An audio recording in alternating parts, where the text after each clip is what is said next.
Micah, it's great to see you again for Product Roundup. I think it's been a little bit since we last chat. We usually do monthly, but we skipped July. Lots going on. Summers are hard. Right. Especially for me in the Pacific Northwest, where I'm like, oh, the sun has finally come out. Oh. We should enjoy it. I feel you, Justin. Well, let's start with just news, broadly, compliance, anything weighing on you, changes in the market, things you're interested in? Well, I'm just pretty excited about all of the progress that we're personally making, but we're seeing in the industry too around AI and governance risk and compliance. Definitely like everything, AI is starting to prove itself to be more and more useful. And I think it's just super fun to see how different products and different industry groups are really embracing it. Our our director of assessments has been contributing to a CSA project for defining auditor requirements about how to assess AI from a cloud security perspective. And I know that that's just entered into the moment where they're starting to get feedback on it. I reviewed some of it. It's very thorough, of course. CSA is a very thorough organization. And so it's great to both participate in that and just see, again, the industry start to really embrace all these new tools that we're working with. It's been, super fun. Yeah. How about you? I know we've been getting a lot of questions from customers about CMMC. Have you caught any details around that recently? Yeah, it is continuing to move forward, and certainly happy to provide, an update. And so basically what has happened, this has been a process since 2020, when there was kind of an optional rule, or a CFR is what it's called. And it's a kind of a law derivative or a regulation of sorts by the federal government. And so very early on, they've been talking about the CMMC rollout. That's one of the things that has hindered it, is that they haven't really stepped on the gas with it. And so people are like, maybe I can wait a little bit. And then now it's turned into kind of really like, what's happening? When will it happen? And so we're getting very close. And there are predictors of what's going on. Most industry experts are predicting that the true contract requirements, so when a federal government RFP comes out the door, especially from Department of Homeland Security, it must include a CMMC requirement. And that those are going to appear in contracts starting in October of 2025. By the time we're in Q4 2025, every single RFP will include what's called the final rule 48 CFR. And the context around this is that essentially it's in what is called the OIRA. They do a rule review. It was entered into the OIRA in July 22nd of 2025, and they have 90 days to review. So that's why we're backed into October 2025. The Federal Register will then review the OIRA approval. It takes about 1 to 3 weeks. And then that's why we're really seeing that it's not going to be any later than October that these requirements are coming out. So the time to imagine preparing is gone. The time to be prepared is probably gone as well, to be honest with you, especially if your contract is coming up for renewal in the next 12 months. You're late. Yeah. Yeah. They sure make it easy to understand. That was a really clear process. Yeah. Clear as mud, as I always say. So slow but predictable, I think, in a way, in that, lots of these CFRs get rolled out, from the federal government over time. So these processes are kind of reliable. So I think you can bank on it as far as I'm concerned. And of course, we hear we would be interested or concerned that it was going to roll out if the current CISO of the Department of Homeland Security, Katie Arrington, were to come with some new idea or new concept, but that's not it at all. She specifically continues to double down on this is going to be a requirement. Yeah. And she was one of the authors of the original program. Is that right? Yeah. Very involved, I think, author or committee engagement. She's in between her stints with the Trump administration. She's been pretty engaged with the CMMC group. Yeah. Yeah. Cool. Well, that's a great segue, Justin. I can show you a couple new features if you're into it. That's what I'm always so excited about, Micah. Yeah. Good. What's cooking in product land? What's going on? Yeah, well, as you know, and other folks who've been watching our channel here, CMMC has been, incredibly important for us, and so we've been rolling out different features to help folks manage and prepare for their CMMC assessments. This is becoming more and more critical too as we get closer to the deadline you were talking about, Justin, because there's only a small number of assessors who can actually take someone through a C3PAO approved audit, and there's a lot of vendors who will need CMMC compliance as the rulings start to make it into the contracts starting in October. So, we're here to help make that easier, both for your first C3PAO audit as well as just maintaining CMMC compliance. With CMMC, I'm not going to go into too much detail here, but there are levels of self-assessment that you can do along your journey before you get to a official audit with a C3PAO. And so, in previous videos, we've looked at the self-assessment functionality that we've built in. We've also looked at the SSPA, the System Security Plan template that we've built in. The last, sort of feather in this cap for us is our action items feature. And so this is a feature that is both helpful for CMMC. For CMMC, it's called a plan of action and milestones. That's what the official lingo is for it. But it's also helpful for anyone else going through compliance or using StrikeGraph. It's, essentially a place to keep track of these little to-dos that come out of, internal audits, verify AI feedback, external audits with an auditor, all of those different things. And so with action items, you can keep track of these to-dos directly in the product and then use this as a asset in your C3PAO audit for the plan of actions and milestones at POAM requirement. And so the way action items work. And Micah, sorry to interrupt, but one thing I think to highlight about CMMC, my understanding of it so far is that you may not be fully compliant, but want to win a deal. That is where this plan of action and milestones is so important, because let's say you're not fully compliant, but you have a POAM, you can share that, and then that buyer at the federal government will say, okay, I'll adopt your solution as long as you hit these milestones on your plan. Yeah, exactly. I think, please correct me if I'm wrong, folks out there in the internet, but I'm pretty sure that it's the level 2 self-assessment and the level 2 third-party assessment with a C3PAO, where a POAM is allowed as a artifact in demonstrating your alignment to the CMMC program. And one of the requirements of that is that any of the action items that you've identified where you might have a gap in your compliance, you're still putting together a policy or, collecting evidence of something, have to be completed within 90 days of your self-assessment date or your audit date, right? So there is like a restriction there. And essentially it is, like you said, that way to kind of be on your way towards being aligned without, needing to hold off on new deals or moving forward with a new contract or a new technology or something. So incredibly useful in that way. So action items operate essentially as a to-do list. You can create action items directly here from the action items list.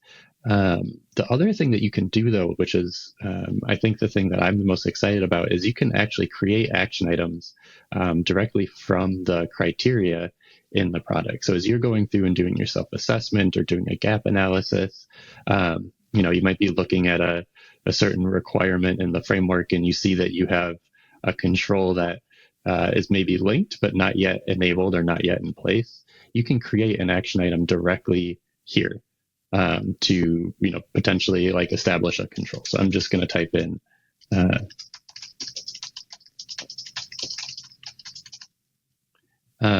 and rather than have you all watch me type out a description or a plan of action, I'm just going to copy and paste some text here. But this is really critical for us. Obviously, I'm going to assign this over to Elliot, one of my colleagues, and I'm going to set this due date. I'd like him to get it done within the next month or so.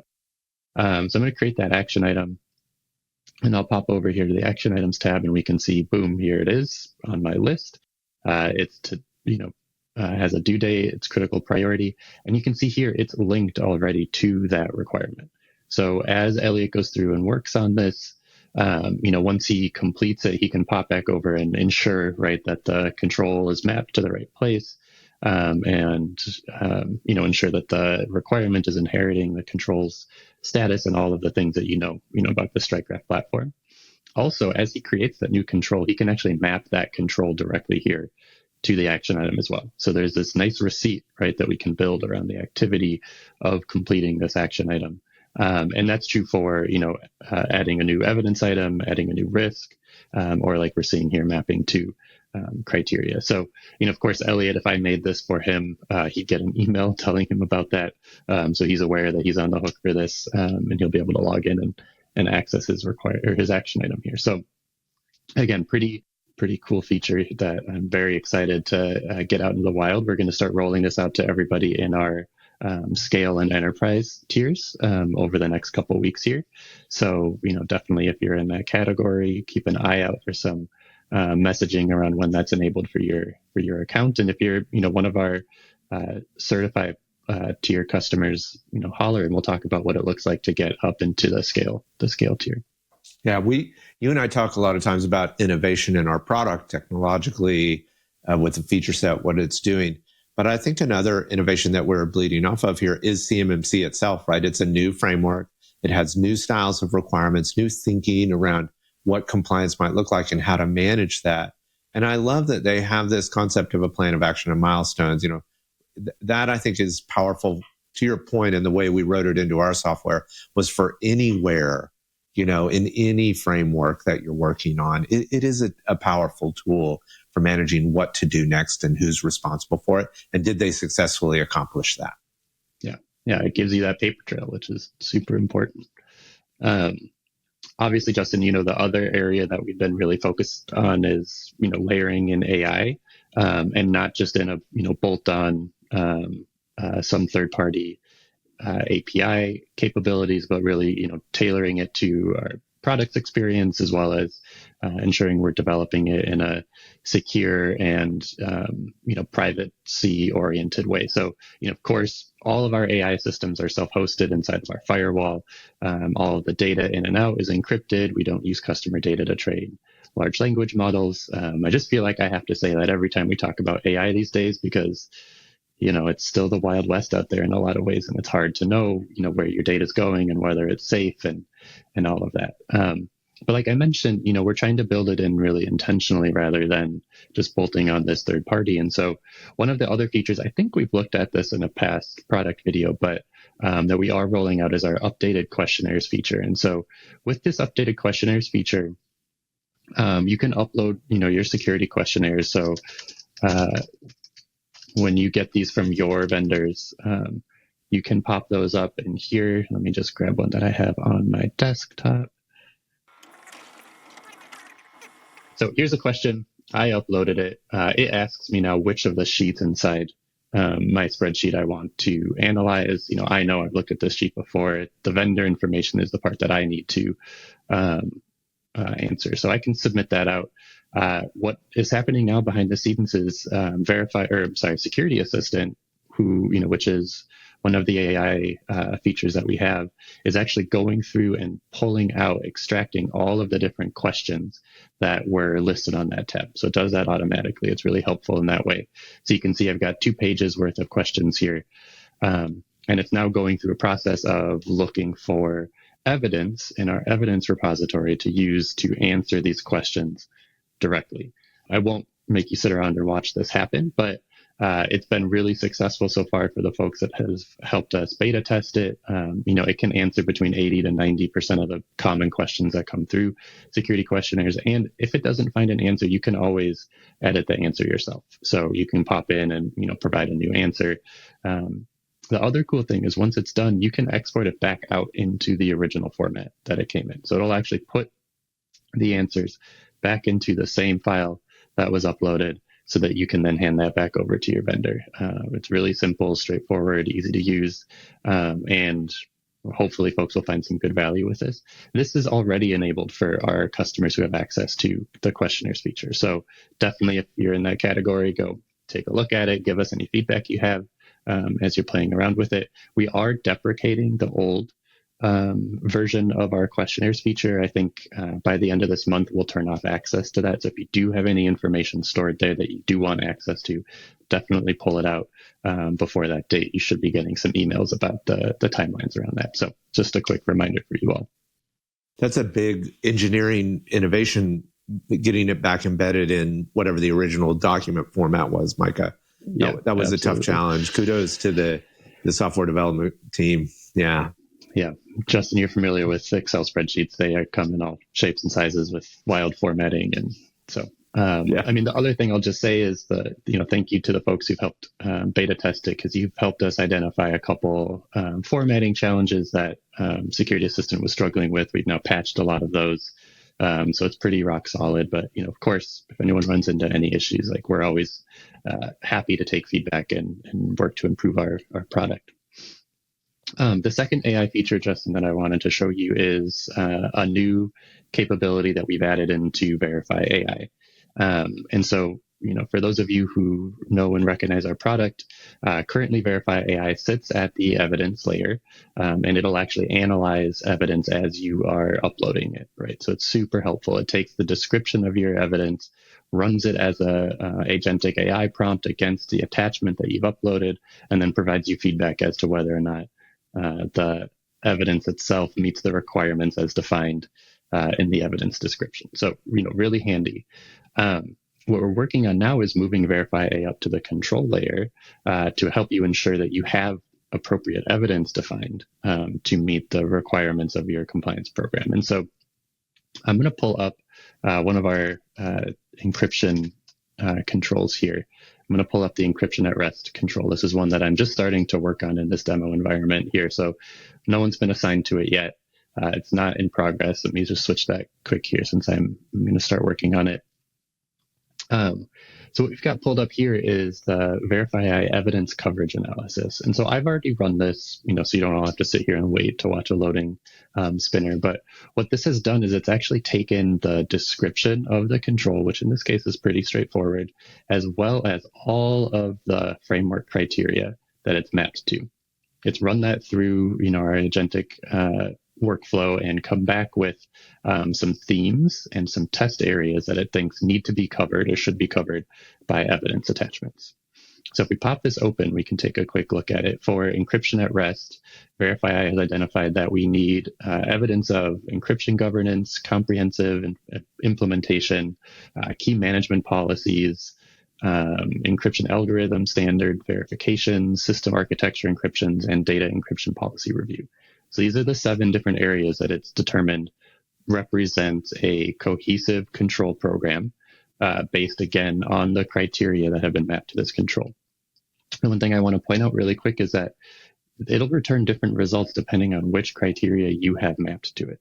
So if you're working on CMMC, it'll tailor its response to the CMMC requirements. If you're working on HIPAA or SOC 2 or ISO, it'll tailor the response to those requirements. And it'll tailor the response to the multi-framework environment that you might have, right? So if you've got SOC 2 and ISO, it'll tailor it to both of those at the same time. So it's really powerful. The other thing that it'll do is we have a new feature called our knowledge base. And if you upload your system description, if you've already gone through a SOC 2 audit and you have a system description, or if you've gone through a CMMC program and you can upload your SSP or any other document you might have that describes your artifact, your system technical architecture. It will use that information to contextualize the evidence recommendations even further.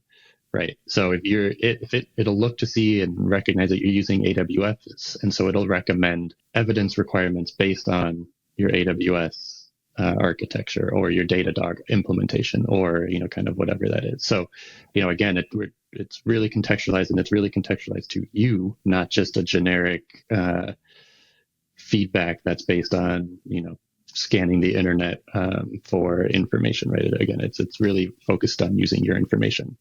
Mm-hmm. The other thing that's really exciting here is we've integrated Verify AI and Security Assistant to try to streamline how you might respond to the feedback from Verify AI. So if we pop open one of these, like, let's take a look at the data encryption policy review. if we open this up, we've got the information about what Verify AI found, what it was looking for. So here's what it was looking for here.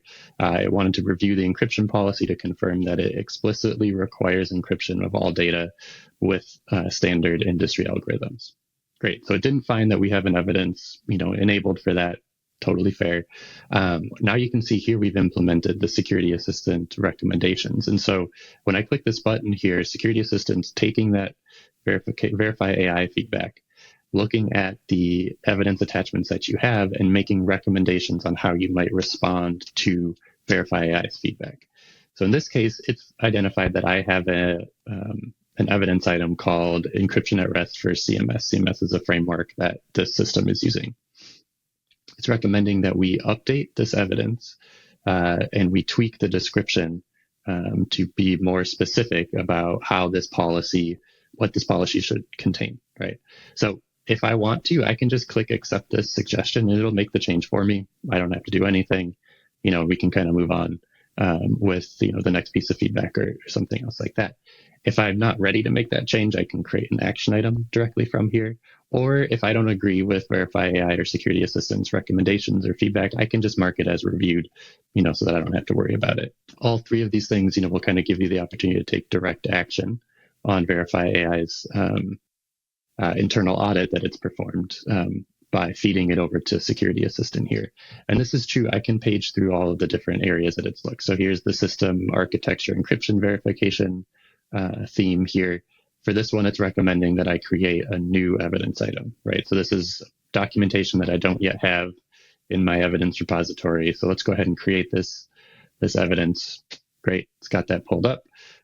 So now let's take a look here. Here is that evidence. It's been created for me, right? So I can click over. It's got the description already queued up. I can attach evidence right away, get this all, spun up, collected automatically, and boom, if I turn on Verify AI at the evidence layer, I've got this full cycle compliance monitoring program that's automatically not only tested by Verify AI at the evidence layer, but also analyzed from a coverage perspective at the control layer.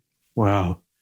It is just kind of crazy, Micah, because I think about the $100 billion annual spend on compliance consultancy work. And this is the number one question that gets asked, I think, for the things I do, what do I need to show to prove for this framework that I'm doing it? So I pass that SOC 2 audit, CMMC assessment, et cetera. And I think you're doing something that no human can do, which is synthesizing across the frameworks. That's very hard. Like usually the consultant is an expert in a singular framework. And that's where security postures metastasize. We see this in competitive platforms where they're like, oh, now to be HIPAA compliant, you need to add all these HIPAA special controls or HIPAA special evidences, but they weren't that different from the first one. I mean, right. Recommending an evidence change, like just change the content of the evidence, and now we'll give you a new evidence description. Now you get new Verify AI internal audit testing against the new requirements. And that FIPS 142 is perfect because that is a new CMMC requirement on encryption levels. Yeah, it's pretty awesome. We're getting close to rolling this out for customers. So if you're a customer who wants to beta trial this for us, we'd love to get some, feedback from folks. We're putting it through the ringers right now around, verifying that the AI results are, pretty accurate and scoped appropriately. But yeah, we do expect this to be a pretty huge feature in terms of helping customers feel really confident, especially to your point when they layer in a new framework, right? Definitely at the start, if you're just starting with SOC 2, it's still really helpful. It can help you contextualize that based on the knowledge base and the information you've provided to it, about the systems you're using. It'll start to be a little bit more specific there. But for folks who are then, bringing in their ISO program or their CMMC program or their HIPAA program, running this coverage analysis can really help streamline what that evidence collection needs to look like. So you're not, to your point, collecting 3 pieces of really similar, almost exact information. You can kind of just bundle it together, or if you want to ensure that you have something really comprehensive that is monitoring this control, you might be interested in actually expanding the types of evidence that you're pulling, right, outside of just maybe passing an audit and maybe thinking more about just like really comprehensive control monitoring. So I'm super pumped by this. The team that's been working on it has been really diligent, not only in ensuring, really positive results from the AI, but also making sure that the user experience itself is easy to use, connecting in Verify AI with security assistance, that you get those recommendations on how to respond. It's pretty exciting. That's wonderful. And I would just want to highlight here is that we have customers that spend a lot more on their marketing program that are bolting on some models on really basic things like help me write a policy or, help me write a simple bit of documentation. This is very different. This is where our true agentic platform, it mattered, where a good data model mattered, where foundational elements like Verify AI and testing evidence mattered, where being able to use experts to build out our mapping mattered because we have precise information on how those things work. And so I pity our competitors a little bit.